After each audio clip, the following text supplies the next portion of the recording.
A Bíblia fala muito sobre pensamento. Deus fala muito sobre pensamento e como Ele pensa a nosso respeito. E alinhar o pensamento nosso e alinhar nossas ações é internalizar aquilo que Deus pensa sobre a gente, internalizar esse sentimento e agir. E eu queria abrir com você para entender um pouco como é o pensamento de Deus. Abre lá na sua Bíblia, em Isaías 55, versículo de 8 a 9.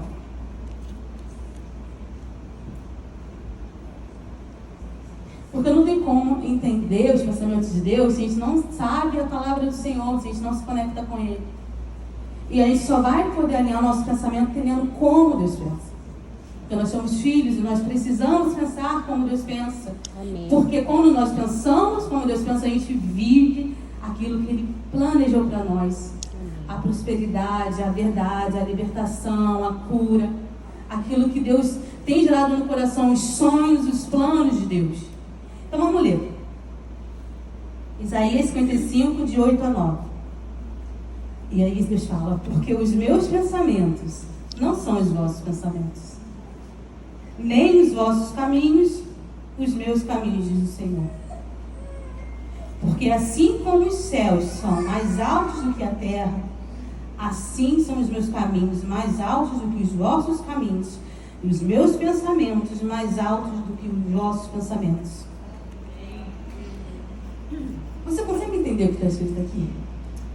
Que mistério. Amém. Porque acessar o pensamento de Deus é muito complexo, né? A gente usa só 6% do nosso cérebro. É muita pouca coisa. Nosso cérebro é potente demais. Deus deu esse instrumento pra gente não sabe usar. A gente às vezes usa muito pro mal. E quando Deus fala que o pensamento dele é maior, por quê? Porque o nosso pensamento é limitado, porque a gente seguia, porque a gente vê. E a fé é o princípio de todas as coisas. A palavra de hoje é isso que eu quero falar. Deus quer restaurar o seu pensamento. Amém. Porque assim Ele vai restaurar a sua fé. Porque não adianta, gente, você falar que você tem fé se o seu pensamento está distorcido da realidade que a Bíblia diz. Você precisa alinhar os seus pensamentos, para alinhar os seus sentimentos, para alinhar o seu comportamento. É uma coisa que vai puxando a outra. Você precisa cultivar isso. E pensar e pedir para Deus internalizar isso. Eu quero, Senhor, pensar os seus pensamentos. Porque é a partir do pensamento que o medo se instaura. A Bíblia fala, nos dá uma dica, né? Tem um versículo lá em Lamentações que fala: eu quero trazer memória o que me dá esperança. Mas às vezes a gente não faz isso. Às vezes a gente usa a memória de forma errada. A gente usa a memória para julgar, a gente usa a memória para condenar, a gente usa a memória de remorso, cheio de culpa, para nos fazer menores, né? Para abalar a nossa autoimagem. E aí você começa a internalizar esse sentimento.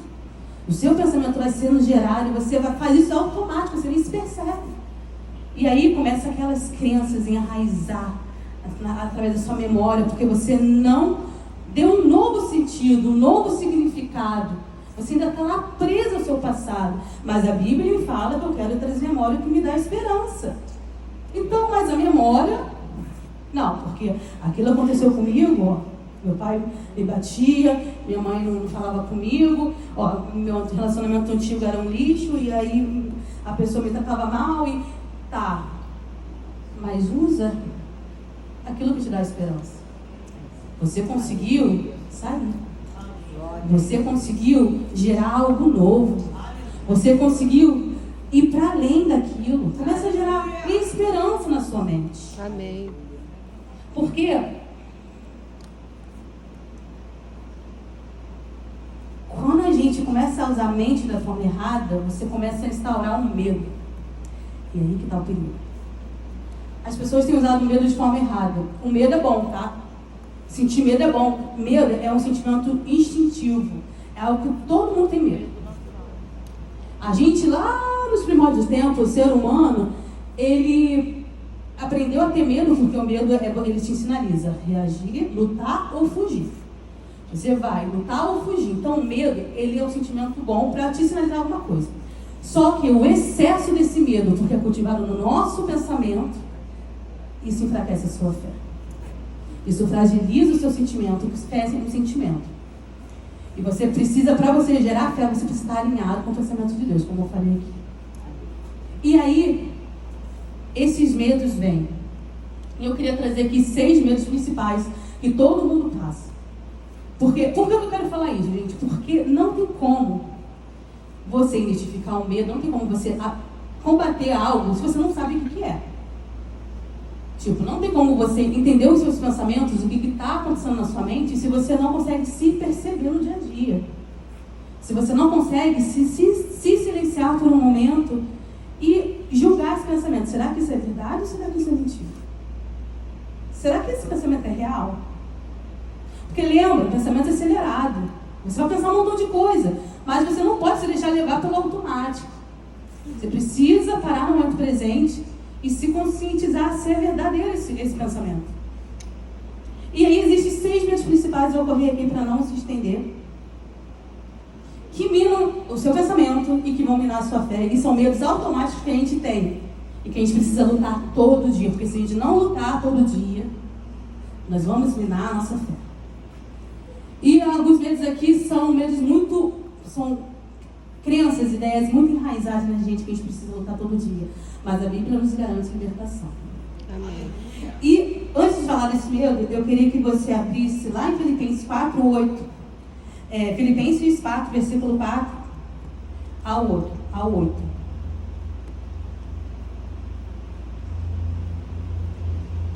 Vou ler. Filipenses 4, versículo 4 ao 8.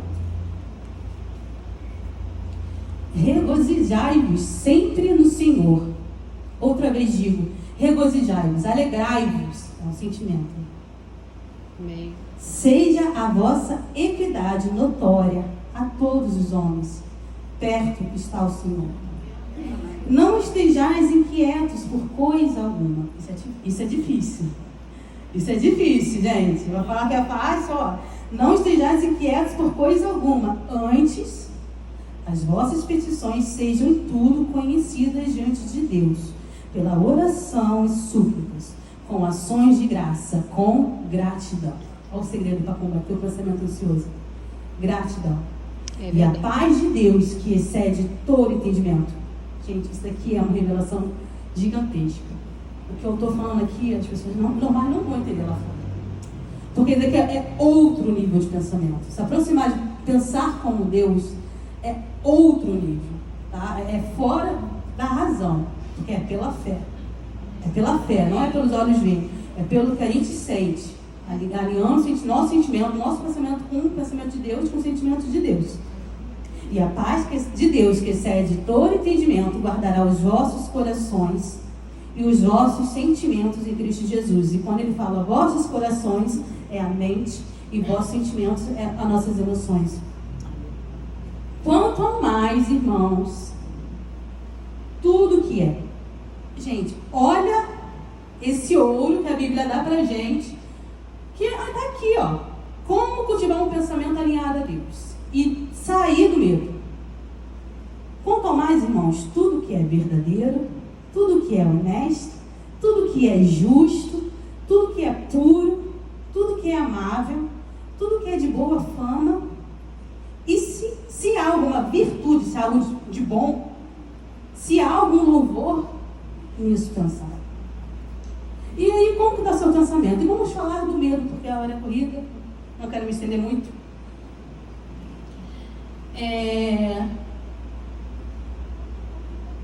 O seu medo ele vai vir do seu pensamento. Dos pensamentos automáticos. Você pensa.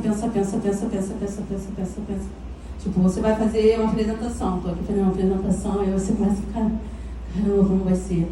Não, vai dar errado se eu não fizer aquilo, não. Mas se eu fizer, tá, mas e se sair do controle? As mulheres que vão dirigir, principalmente, né? Quando a gente vai dirigir, a gente começa a pensar em todas as variáveis possíveis. Olha a aceleração do pensamento. E aí a gente tem 3 principais medos. O primeiro medo é o medo da pobreza. Todo mundo tem medo de perder dinheiro. Todo mundo tem medo de ficar pobre. Todo mundo tem medo da escassez.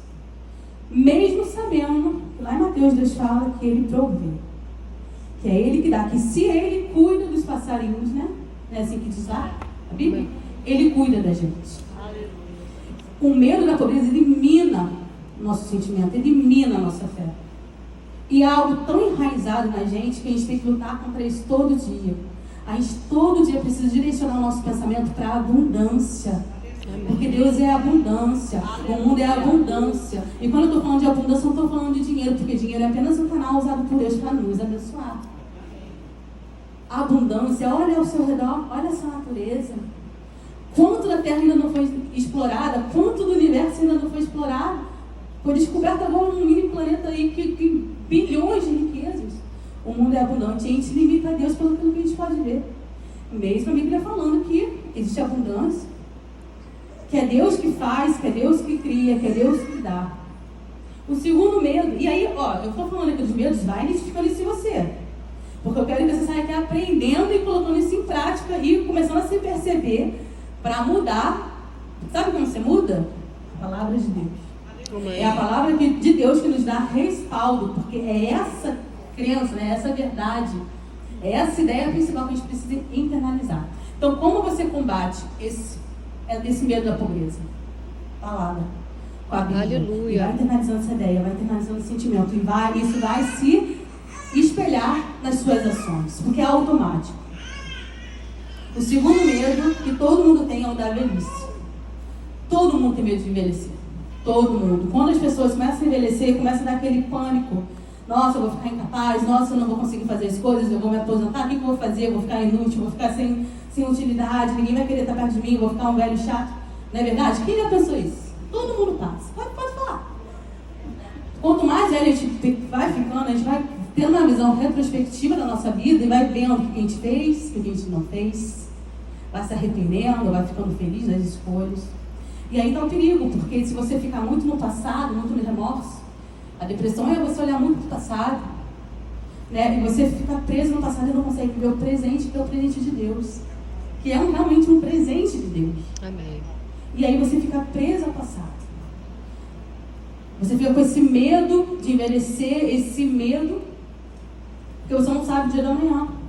Mas a Bíblia fala, né, que os velhos terão as visões. Eu não quis trazer os versículos para não estender, então só vou citar. Mas nós precisamos crer que na velhice nós geraremos frutos. Ainda há o que viver. Não precisa ficar com medo de envelhecer. Envelhecer é um processo natural que todo mundo passa. E envelhecer tem a sua beleza. E aí, esse medo vem gerando um montão de crença na gente, vai minando a nossa fé, que vai nos paralisando, né? Vai minando as nossas ações, os nossos comportamentos. O terceiro medo é o medo da crítica. Ninguém gosta de ser criticado. Ninguém gosta de ser criticado. Alguém gosta? Eu não gosto. Quando você faz uma coisa, você vai fazer lá uma comida e tá legal. Todo mundo tem medo da crítica. Mas nós somos imagem e semelhança de Deus. Fechar em cima, para você orar. Aí depois eu pego de volta. Tá ok, obrigada. Nós temos medo da crítica, de ser criticados, mas a Bíblia nos garante que nós somos imagem e semelhança de Deus. Nós somos o que a Bíblia diz que nós somos. Nós precisamos fazer aquilo que a Bíblia diz para nós fazermos. E o medo da crítica destrói a sua autoimagem, destrói a sua autoestima, destrói quem você é. Sabe por quê? Porque você vai começar a acreditar que é verdade. Vai começar a internalizar esse medo, internalizar essa ideia, isso vai minar a sua fé. Na hora de você tomar uma decisão, eu vou sair desse emprego e vou para esse, porque esse faz sentido para mim, é o que Deus tem direcionado, é o que causa alegria para mim, você vai falar, mas eu não sou capaz. Medo da crítica. Medo da crítica do olhar do outro. O olhar do outro persegue a gente. E aí eu quero que você pense quantas vezes isso aconteceu na tua vida. Se é uma verdade, começa a refazer esses pensamentos sobre medo. Eu já falei várias vezes. 1, 2, 3. O quarto medo é o medo de perder o amor de alguém. A gente tem esse medo. Como nós nos apegamos ao amor de alguém, mesmo sabendo que aquele nos amou, Deus nos amou, o maior de todos nos amou. E a gente fica tentando correr atrás de um amor, ou faz por tudo para alguém, entra nessa dependência emocional para perder o amor. O que é uma grande mentira, porque vai perder, você não sabe. Mas você está educando a sua mente a acreditar que você talvez perca o amor de alguém, se você não fizer aquilo. Se você não caminhar por esse sentido aqui, ó, ele vai parar de gostar de você. Se você não cuidar do seu filho dessa maneira, ele vai começar a te ignorar. Se você não fazer aquilo para o seu marido, ele vai, né, te achar desleixada, te achar que não prestativo, e você começa a correr atrás das coisas e esquece de você, se esquece de conectar com Deus. Estou falando para largar tudo? Não. Estou falando para você começar a se perceber o medo em excesso. Porque tem uma coisa muito importante aqui para falar. O medo é um sinalizador. Todos esses medos, faltam 2, eles te sinalizam alguma coisa na sua vida. Você não é para você esquecer o medo, é para você entender o que ele quer te comunicar. Ele é um sinalizador. O medo vai te encaminhar para alguma coisa de um alerta, lembra? Fugir ou encarar. Então você vai usar o medo a seu favor. Você não vai usar nem o excesso do medo, não vai ficar no excesso do medo, porque isso vai te causar ansiedade, e nem na apatia do medo, porque isso vai te causar depressão. Tanto a aceleração dos pensamentos como não pensar, você está entendendo que isso é um polo, o outro? É exatamente. Precisa equilibrar. Eu tenho medo aqui de perder o amor de alguém. Então, o que isso significa? Será que eu preciso prestar então mais atenção, cuidar mais? Beleza. Mas eu também preciso abrir mão de mim mesma, abrir mão das coisas, né, que Deus tem trazido para mim, que Deus tem colocado nas minhas mãos. O 5º medo é o medo da doença. Todo mundo tem medo de ficar doente. E quando a gente fica doente, o medo vem mais forte. Mas nosso Deus é o Jeová Rafa, aquele Deus que cura. É o Deus que cura. E a gente esquece disso e começa a internalizar um monte de pensa de doença, sem entender que a doença talvez está sendo emocional. A doença, talvez você está produzindo doença. Ou de forma mental, né? Ou você ficou doente porque você negligenciou algo da sua saúde. E aí você precisa também se responsabilizar e entender. Tá vendo como o medo é um sinalizador? Não é pra você, não tenho doença, e aí você sai sem máscara, não toma as vacinas, faz um montão de coisa, ou fica perto de pessoas resfriadas, sei lá. Não se cure, não é isso. É para você medir nem o excesso do medo, e nem a falta, nem a ausência. Tem que ter atenção. E se isso estiver te dominando esse medo, estou alinhado com o que a Bíblia diz? Esse é o primeiro ponto que vocês têm que fazer. Saiu o pensamento muito acelerado? Volta. Respira. Respirar é importante. Isso que eu estou pensando é o que a Bíblia diz? E aí você precisa sim avaliar seu pensamento. Sem autocondenação. Sem se autocrucificar, eu só penso errado. Gente, é uma crença, você está pensando errado mesmo. Se você ficar continuando que você pensa errado, você vai pensar errado. E você vai gerar isso no seu resultado, nas suas atitudes. O último medo, e esse é um medo que é muito difícil. A gente fala da eternidade, mas é muito difícil. É o medo da morte. Todo mundo tem medo de morrer. Mesmo quando Paulo fala que morrer é lucro. Mas todo mundo tem medo de morrer. Porque a eternidade é um mistério, né? A gente tem aquilo que a Bíblia diz pra gente, mas é um mistério, ninguém sabe. E essa incerteza do pós-morte nos deixa com medo de morrer. Mas é para você não ficar sem medo? Não, olha aí a Paty, olha o outro lado. Você está com ficar sem medo? Não. Você vai ter um medo e vai controlar seu pensamento, mas não ficar com muito medo e não fazer nada, e ficar naquela ansiedade, porque isso vai minando a sua fé. Entenda, gente, o que eu quero que você entenda aqui é medo, pensamentos acelerados, ou apatia de pensamentos, não pensar em nada também, se distanciar de si mesmo, porque você pode pensar muito, mas você também pode, com medo de pensar, se afastar de você mesmo e não pensar. Mas, de certa forma, você está pensando, mesmo que seja no automático, de forma inconsciente, porque a sua mente está ali, trabalhando o tempo todo. E aí, isso vai se espelhar nas suas atitudes. esse medo. Não adianta, gente. Os seus pensamentos vão se espelhar nos seus comportamentos. É um resultado. Comportamento é um feedback. Eu falo isso. Comportamento é um feedback daquilo que você tem crido. Como que está o seu comportamento hoje? Como que está a sua fé hoje? Você tem crido? Como que está o seu resultado debaixo da palavra do Senhor? Está gerando resultados daquilo que você realmente deseja? Alinhados com a palavra de Deus? Alinhados com o desejo de Deus? Deus quer nessa manhã restaurar a sua fé. E Ele quer fazer isso através do seu pensamento. Porque o maior mistério da Bíblia é como ter fé. Eu ficava se perguntando para Deus. Eu olhava Jesus fazendo os milagres. Para a gente é extraordinário, né? Os milagres de Jesus. Eu falava, mas como? E todo o tempo Jesus fala fé, fé, fé. Em todo o tempo. Eu quero terminar com você lendo essa palavra lá em Marcos 7. Abre essa Bíblia, Marcos 7, versículo 14 ao 20.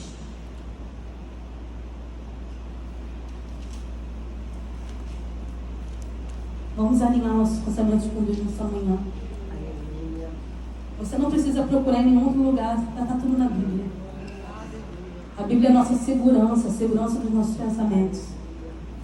Vamos ler. Marcos 7, versículo 14 ao 20. E chamando outra vez, isso está falando de uma ação de Jesus, tá? O que Jesus fez? E chamando outra vez a multidão, disse-lhes: ouve-me, vós todos que compreendeis.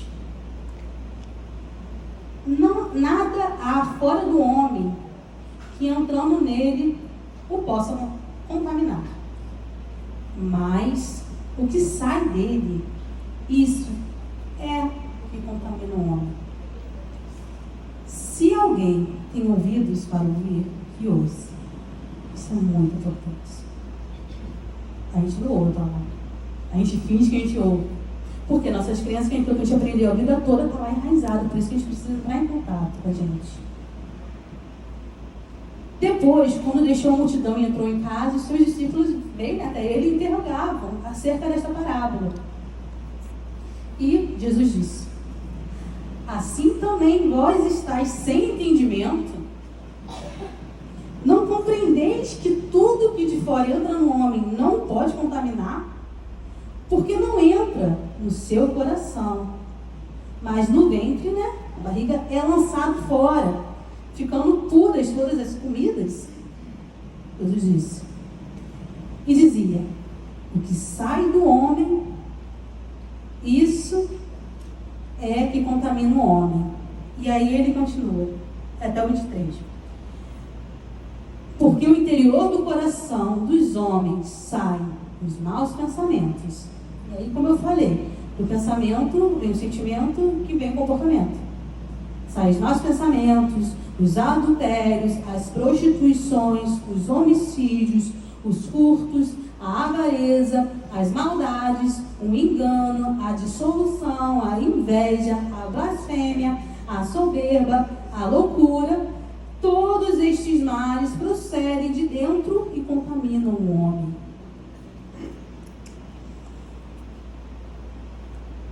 Seus pensamentos vão gerar sentimentos que vão gerar um comportamento. Agora, que comportamento você quer ter na tua vida? Que resultado você quer ter na sua vida? Aqueles alinhados com a palavra de Deus, aqueles alinhados com a verdade de Deus, porque a verdade liberta?